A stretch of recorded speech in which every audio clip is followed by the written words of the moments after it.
안녕하세요.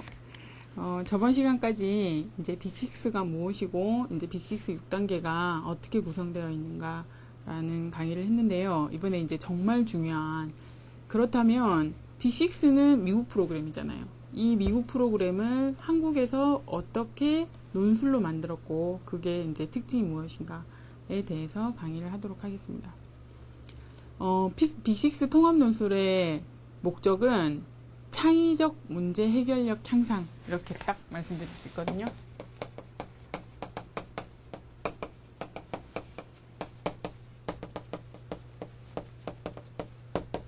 자, 여기서 그러면 뭐 사실 별 말은 아니에요. 이게 이제 문제 해결력이라는 것도 굉장히 많이 유통되고 있는 단어고, 창의적이라는 것도 누구나 다 쓰는 말이기 때문에 이게 무슨 특별한 의미가 있는 건 아니죠. 그런데 슬로건으로 내건다고 해서 그것이 저절로 달성되는 건 아니잖아요. 그러니까 그것이 이제 이게 우리의 목적이다 라고 말하는 데는 많지만, 그것을 제대로 구현하고 있느냐 하는 건 다른 문제라고 봅니다. 그래서 이제 창의적 문제 해결력 향상, 이걸 내거는 게 뭐 좀 진부하다면 진부하지만, 이걸 제대로만 해준다면 굉장히 놀라운 프로그램이잖아요. 그러면 이제 먼저 창의적이라는 게 무엇인가에 대해서 이제 한번 얘기해 볼게요. 이제 창의성에 대한 학자들의 의견이 굉장히 분분한데요. 저는 이제 그 중에 한 가지, 좀 많이 유통되고 있는 그런, 그 중에 한 가지 입장을 가지고 말씀드리겠습니다. 보통 어머님들이 학원에 오셔서, 우리 아이는 창의성 굉장히 뛰어난데 글을 잘 못 써요, 이런 경우가 있어요. 그런데 쓴 글을 보면 좀 엉뚱해요, 굉장히. 그런데 엉뚱한 생각과 창의성은 다릅니다. 무조건 남들과 다르게 생각한다고 해서 창의력이 높다고 생각할 수는 없어요. 창의력은 다른 생각을 하되 반드시 논리성이 결합되어야 됩니다. 그래야 이제 창의력이라고 할 수 있죠. 예를 들어서, 바퀴가 왜 동그란 것만 있지? 나는 세모난 바퀴를 한번 만들어 볼까? 이거는 창의성이 아니에요. 이거는 마찰력이라든지 그런 여러 가지를 고려하지 않은 그런 발상이죠. 이게 모르는 거예요. 모르는 상태에서 그냥 엉뚱하게 생각한 거죠. 그렇지만 재작년인가 어디 과학 그런 데 나가서 상 받은 그런 게 있었죠. 무한대 모양의 바퀴라고 해가지고. 무한대가 어떻게 생겼더라? 이렇게 생겼죠. 이거는 이제 마찰력을 최소로 하면서 이제 바퀴의 모양을 바꾸면서 마찰력을 최소화하고 그런 이제 효과를 가진 바퀴죠. 그러니까 이게 창의성이죠. 마찰력을 줄이는 논리성하고 다르게 생각함이 결합돼서 만들어진 거죠. 그러니까 뭐 무한대 모양의 바퀴 이런 거는 마찰력과 관련된 논리적 사고를 할 때 나올 수 있는 거예요. 그렇다면 이제 창의적 사고가 논리성과 굉장히 밀접한 연관이 있게 되는 거예요. 이게 참 엉뚱하죠. 논리성하고 창의성은 굉장히 멀리 있는 것 같은데 어떻게 논리성이 창의성이 나오지? 그러니까 거인의 어깨라는 걸 저희들이 알잖아요. 그 거인의 어깨에 서야 제대로 보이고, 거인의 어깨에 서야 다른 사고도 할 수 있습니다. 그러니까 여태까지 거인들이, 우리는 거인 절대 아니잖아요. 그렇지만 거인들이 만들어 놓은 사상, 그런 것들을 섭렵해야 거인의 어깨에 설 수 있고, 거기서 다른 생각도 나오는 거죠.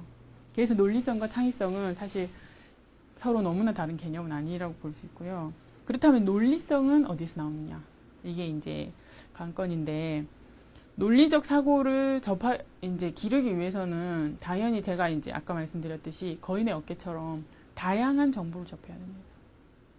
다양한 정보를 접하고, 특히 이제 여러 정보들 가운데 어떤 것이 핵심적이냐, 그것을 뽑아내서 활용하는 능력이 굉장히 필요합니다.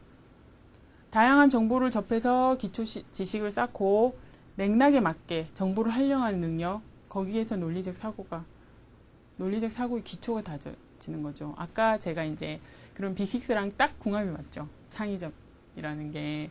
빅6 이제 말씀드린 게 뭐였냐 하면, 빅6는 다 문헌정보학에서 나온 프로그램이고 정보를 효율적으로 이용하게 하는 프로그램이다 라고 말씀드렸잖아요. 그래서 이제 논술에 빅6를 접목한 이유가 바로 거기에 있습니다. 선생님들이 이제 우리 논술학원 가면 이제 자료가 굉장히 많죠. 예를 들어서 환경 문제다. 그럼 환경 문제에 관한 자료를 교사들이 다 뽑아서 유용하다고 생각하는 정보를 뽑아서 아이들한테 나눠주죠. 그리고 이거 읽고 이제 한번 얘기해보자. 이렇게 이제 말씀들 많이 하시는데, 그러면 아이들은 이미 정보화된 이전의 어떤 것들은 여기서 사실 더 중요한 정보가 있을 수도 있는데 선생님이 주는 것만 보게 되는 거죠. 이제 빅6 논술은 그렇게 하지 않습니다. 빅6 논술은 이 단계를 아이들이 이제 거치게 하는 거죠. 그래서 유용한 정보를 가려내고 이 단계에서 사실 엄청나게 많은 정보를 접하게 돼요. 예를 들어서 보통 이제 논술학원에서 책을 한 권 읽고 그리고 그 책에 대해서 이제 관련 시사 자료 이런 걸 같이 토론하고 그런 정도인데요. 얘네들은 책을 한번 읽어오는 건 기본입니다. 책 한 권에 만덕이가 찾은 정보, 영순이가 찾은 정보, 그 다음에 칠등이가 찾은 정보, 이렇게 다양한 정보들을 취합해서 혹은 만드기, 칠등이 이런 애들도 이제 이 정보를 찾아내기 위해서 이전에 엄청나게 많은 정보들을 거르는 작업을 하는 거죠. 그 걸러진 정보들도 사실 얘네들이 가져와서 서로 다른 걸 내놓게 돼요. 근데 선생님이 자료를 다 주면 걔네들은 선생님이 준 자료 그것만 접하고 집으로 돌아가게 되는 거죠. 1년 후, 2년 후 이게 쌓인다고 생각해보세요. 그러면 이 아이들이 정보를 거르는 훈련을 한 아이들, 그리고 서로 다른 정보를 구해와서 비교해본 아이들이랑 선생님이 준 자료만을 가지고 있는 아이들, 누가 더 정보를 많이 접할 것이며 어떤 아이들이 더 논리성이 길러지겠는가. 이게 이제 그 빅6의 논술의 통합 논술의 출발점이고요. 제가 이제 논술 강사를 오래 하면서 굉장히 아쉬웠던 부분이에요. 제가 준 정보만을 아이들이 수동적으로 받아들여서 그것을 가지고 이제 같이 토론하고 그렇게 할 때 굉장히 아이들을 또 하나의 그러니까 주입식 교육으로 만드는 것이 아닌가 하는 그런 의문이 굉장히 많이 들었었고, 이제 좀 아이들이 직접 공간 내에서 정보를 찾고 하는 과정이 필요하지 않겠나. 그리고 지식 그 자체를 주는 것이 아니라 지식을 활용하는 방법 혹은 지식을 찾아내는 방법, 이런 게 굉장히 중요하지 않나 라고 생각을 했고, 마침 빅6를 만나서 이제 이런 프로그램이 있구나, 논술로 하면 참 좋겠다, 이렇게 해서 이제 이게 만들어진 프로그램입니다. 아이들이 이제 여기 보시면 창의적인 그렇다. 그리고 문제 해결력은 어떻게 키워줄 것이냐. 문제를 해결하려면 전략을 잘 짜야 되잖아요. 그러니까 문제가 뭔지 잘 보고 그 다음에 해야 되는 게 전략작이죠. 사실 어떤 전략을 짜느냐에 따라서 이제 문제를 해결할 수 있냐 없냐가 결정된다고 보시면 되는 건데요. 우리 아이들, 특히 이제 한국에서 사는 아이들은 스스로 기획하고 전략을 짜는 과정이 전혀 없습니다. 학교에서 교과서 보고 이제 공부하죠. 교과서라는 게 뭐예요? 초등학교 4학년이다. 그러면 초등학교 4학년 때 너는 이런 정도는 최소한 알아야 돼. 그래서 어른들이 엮어놓은 책이잖아요. 그렇죠? 일종의 정보인데 교과서도 그거는 네가 우리 사회를 살아가기 위해서 혹은 민주시민으로 성장하기 위해서 최소한 이 정도는 알아라 하고 이제 어른들이 엮어놓은 거죠. 아이들이 교과서 정보를 묶을 때 이 정보가 나에게 필요한 건지 아닌지 판단하고 전략을 짤 기회는 전혀 없습니다. 기존 논술 마찬가지예요. 교사가 모든 자료를 다 주죠. 아이들이 그리고 커리큘럼, 이제 사실은 빅6가 잘 되려면 이제 커리큘럼 과정에까지 이제 아이들이 관여를 하면 참 좋은데 그것까지는 이제 좀 안 되고, 대신 이제 이렇게 우리가 무엇을 해야 될 것인가, 어떤 책을 읽을 것인가에 대한 유용성까지는 이제 아직까지는 교사가 판단하고, 그리고 이제 그 나머지 어떤 문제가 주어지면 그 문제를 해결하기 위해서 짜낸 기획은 아이들이 다 해요. 이제 제가 너무 이론만 말씀드렸는데 예를 한번 들어볼게요. 6학년 교재에 다르지도 똑같지도 않아요 라는 교재가 있어요. 이거 이제 과제 제목인데요. 책을 한 권 읽어온다고 말씀드렸죠. 이때 아이들이 읽어오는 책은 남자와 여자라는 책이에요. 그러면 일반 논술학원에는 어떻게 하겠어요? 이제 아이들이 남자와 여자를 읽어왔다. 그러면 남자와 여자는 어떻게 다르고, 그래서 이제 이런 문제에서 성차별이 발생하고, 뭐 시사적으로는 이런 문제가 있다. 그래서 우리가 이걸 어떻게 해결할 것인가, 이런 식으로 나가죠. 근데 빅6는 과제를 줍니다. 남자와 여자라는 책을 읽어오면 과제를 줘요. 과제가 뭐냐면, 어떤 미림이라는 아이가 있는데 여자애예요. 이 미림이가 아바타를 만들려고 하는데, 이 아바타가 경찰복을 입은 아바타를 만들고 싶은 거예요. 왜냐하면 미리미는 나중에 경찰이 되는 게 꿈이거든요. 이 이제 구체적인 상황을 애들한테 주는 거예요. 근데 안 돼. 왜냐하면 이 웹상에서 여자들은 경찰복을 못 입게 해놓은 거예요. 이거 문제가 있지 않나? 여기서부터 이제 출발해서, 그렇다면 미리미가 왜 이거를 못하게 됐을까? 혹은 이제 남자 여자 아바타를 한번 찾아서 구분해 봐라. 이런 과제를 주는 거예요. 이 과제를 주면 애들이 그러면 이걸 하려면 어떻게 해? 내 과제가 뭐지? 뭐를 알아야 되지? 그리고 내가 어디를 찾아봐야 되지? 이런 걸 이제 스스로 기획하고 짜는 거죠.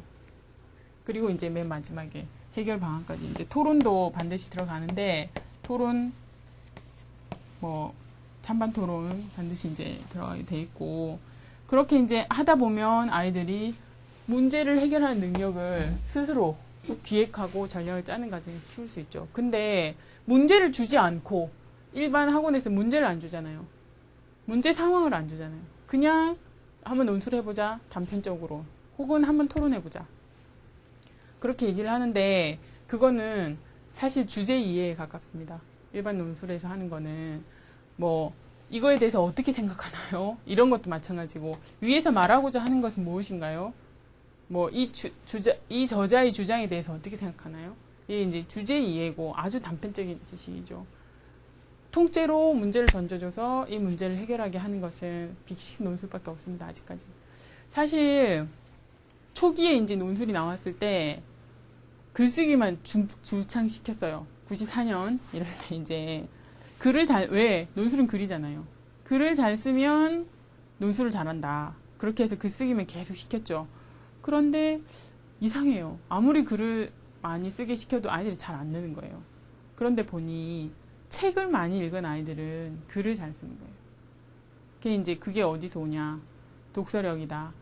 논술을 잘 쓰려면 책을 잘 읽어야 되겠구나. 이제 이렇게 생각해서 독서, 토론, 논술이 나온 거죠. 책 잘 읽고 토론 잘하는 애들이 글도 잘 쓰더라. 이제 이렇게 된 거죠. 근데 여기서 이제 한 발 더 나가야 돼요. 왜냐하면 논술이라는 거는 탁상공론이 아니고 현실에 있는 문제를 잘 해결하기 위해서 있는 거예요. 논술의 목적이죠, 그게. 왜 논술해요? 현실에 있는 문제를 논리적이고 비판적으로 사고해서 잘 풀어보자는 거예요.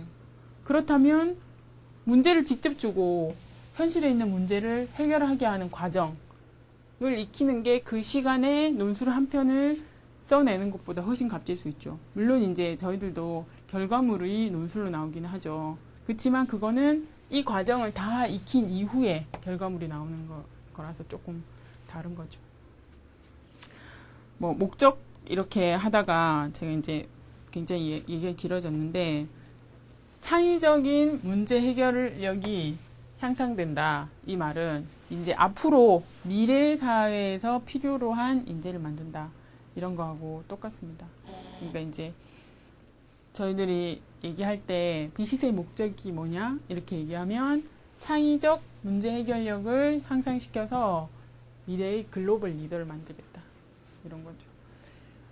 리더는 주어진 정보만을 가지고 이거를 뭐 어떻게 활용할 건지 생각하지 않고 시키는 대로 한 사람이 아니잖아요. 어떻게 창의적으로 이것을 해결할 것인가, 어떻게 하면 좀 더 나은 것들을 만들어낼 수 있을까 고민하는 사람이잖아요. 그러니까 요거를 이제 빅6 논술이 할 것이다. 그게 빅6 통합 논술의 목적이다. 이렇게 보시면 되고요. 이제 교재 내에서 보면 요즘 빅6도 빅6 통합 논술 이런 얘기 되게 많이 하는데요. 2008년도에 이제 서울대, 연세대 이런 데서 내놓은 입시안이 굉장히 통합 논술적이다. 이렇게 이제 얘기하죠. 간단히 통합 논술에 대해서 얘기를 하자면 고등학교에서 배우는 전체 과목들과 연관시킨 논술 유형인데 이것이 이제 단순히 여러 과목이 통합되어 있다 해서 통합 논술은 아닙니다. 통합적인 사고를 해야 하는 논술이다 라는 의미에서 통합 논술이죠. 그러니까 여러 과목이 통합되어 있다. 단순히 국어, 영어, 수학이 통합되어 있다가 아니라 통합적인 사고를 해야 풀 수 있는 논술이다. 이런 의미죠. 예를 들면 뭐 2007년 수시 1학기 고려대 모의논술 보면 이제 인간과 환경이라는 주제로 다양한 제시문을 줬어요. 그리고 이 주제에 대해서 인문학적이고 사학적인 의견과 함께 황사의 농도를 측정하는 문제도 같이 내줬죠. 그러니까 이게 이제 과학에 대한 지식도 있어야 되고, 그리고 이제 이 과학적 지식을 인문학적이고 사학적인 지식하고 접목시켜서 통합적으로 풀 수 있는 능력이 요구되는 거죠. 그러니까 뭐 다방면, 이렇게 다각적으로 사고하는 그런 게 이제 중요한 그런 논술이라고 할 수 있는데요. 빅6도 그런 식으로 이제 연계돼 있어요. 예를 들어서 4학년 교재에 물방울의 여행이라는 게 있습니다. 그게 과학과 환경이라는 이제 나중에 제가 이제 주제 영역을 말씀드릴 텐데 과학과 환경 주제예요. 책은 과학책을 읽어와야 돼요. 그러니까 구름과 날씨인가 뭐 그렇게 해서 구름이 어떻게 되고 뭐가 어떻게 되고 그런 과학책을 읽어와요. 애들은. 근데 와서 하는 거는 뭐냐면 그 책을 읽고 물방울의 여행이라는 제목으로 동화를 쓰는 거예요. 그러니까 이제 애들은 과학책을 읽어오죠. 근데 동화를 쓰기 위해서는 인물, 사건, 배경이 나와야 되는데 인물이 구름이 되는 거예요. 그러면 이 인물에 대해서 잘 알아야 되죠. 인물의 특징을 잘 파악해야 되고, 그러면 이제 뭐 이게 과학적인 지식, 구름이 문학적인 거, 어떤 자기의 상상력이 가미된 동화 이렇게 나오는 거죠. 이게 이제 통합교과의 기본이라고 생각하시면 돼요. 그리고 이제 앞에 우리 교사용 지도서나 이런 거 보시면 이게 어떤 과목으로 연관돼 있고 어떤 사고가 요구되는지 이게 다 나와 있습니다. 그러니까 이런 식으로 뭐 그냥 한 과목이 연결돼 있다 그런 의미가 아니고 완전히 다른 체계를 구성하는 거예요. 이런 논술 어디서 할 수 있어요? 문제를 주는 논술 말고는 과학책 읽어오는 논술하고 뭐 보셨죠? 물론 이제 과학과 환경이라는 주제로 다룰 수 있는 영역이 크게 두 가지인데, 한 가지는 과학 그 자체를 다룰 수 있고, 한 가지는 과학에 대한 세계관을 다룰 수 있어요. 근데 보통 논술학원에서 하는 게 세계관이죠. 왜냐하면 토론을 하려면 세계관에 대해서 토론을 해야지 과학 지식 그 자체에 대해서는 토론할 수가 없잖아요. 그러니까 과학 지식 그 자체는 거의 안 다루죠. 그렇지만 빅6 논술은 과학 지식 그 자체를 응용해서 뭔가 다른 것을 할 수 있고 토론거리를 만들 수 있기 때문에 가능하죠. 과학책 그 자체를 읽는 게. 그래서 보시면 도서나 이런 것도 좀 다를 겁니다. 제가 반복해서 말씀드리지만 빅6는 문제의 핵심과 해결 과정을 동시에 이해하도록 구성한다. 그래서 이제 적극적으로 문제를 이해하고 정보를 분석해서 자신에게 맞게 한다. 이제 이걸 계속 말씀드리고, 실제로 학교에서 숙제를 내주는 거에 대해서 이제 아이들이 너무너무 달라요. 기존에는 그냥 숙제가 나오면 예를 들어서 선생님이 삼국시대에 가장 뭐 유명했던 인물을 한 명 골라서 그 인물에 대한 자기 생각을 써라. 이렇게 하면 아이들이 그냥 아무나 선택한다는 거예요. 혹은 그냥 인터넷에서 삼국시대 유명한 인물 이렇게 찾아서 가는데 우리 빅6 수업을 오래 한 아이들은 삼국시대를 선생님이 왜 내줬을까? 삼국시대는 언제를 말하는 거지? 그럼 내가 이걸 하려면 뭐를 알아야 되지? 이런 식으로 과제 정의를 하는 거예요, 아이들이. 그러면 훨씬 다른 결과가 나오는 거죠. 예를 들어서 삼국시대에 대해서 고민을 한 아이와 삼국시대가 뭔지 전혀 생각 안 하고 그냥 검색해서 삼국시대 인물 한 명을 선택해서 결과를 낸 아이는 나중에 전혀 다른 결과물이 나오게 돼요. 그러니까 과제 정의 단계가 굉장히 중요하고 이 단계에서부터 아이들이 너무나 다르게 사고하고 숙제를 하나 해가는 것에서부터 뭐 일상의 문제까지 이제 너무너무 다르게 아이들이 반응을 하고 그런 걸 보면서 이제 저희도 아 빅6가 참 좋다 효과적이다 이런 생각을 이제 많이 하고 그렇다고 빅6가 이제 문제 해결 과정만 보여주는 건 절대 그런 건 아니에요. 지식을 이렇게 업시키는 거, 지식을 이제 아이들이 많이 가지고 있게 하는 거 그것 자체도 굉장히 이제 중요한 일이긴 해요. 특히 이제 초등 수준에서는 그렇고 그래서 이제 우리가 과학 지식 그 자체 그러니까 과학적 지식에 대한 책, 과학적 사고관이 그러니까 과학적 세계관이 아니라 혹은 과학적 사고에 대한 비판이 아니라 과학적 사고 그리고 과학적 사실 그 자체에 대해서도 이제 우리가 많이 책을 읽히고 많이 이제 같이 공부를 하고 그런 부분이 있습니다. 그러니까 아이들이 어떤 문제에 닥쳤을 때 스스로 사고할 수 있게 도와주고 그리고 학습에 필요한 요소들을 스스로 찾게 해준다. 그게 이제 빅6 논술이 가장 큰 이제 장점이고 사실 좋은 논술문을 구성하려면 제일 먼저 그러니까 이게 이제 대입 논술의 예인데요. 논제가 주어지잖아요. 그러면 이 문제가 왜 중요한가를 먼저 생각해 봐야 돼요.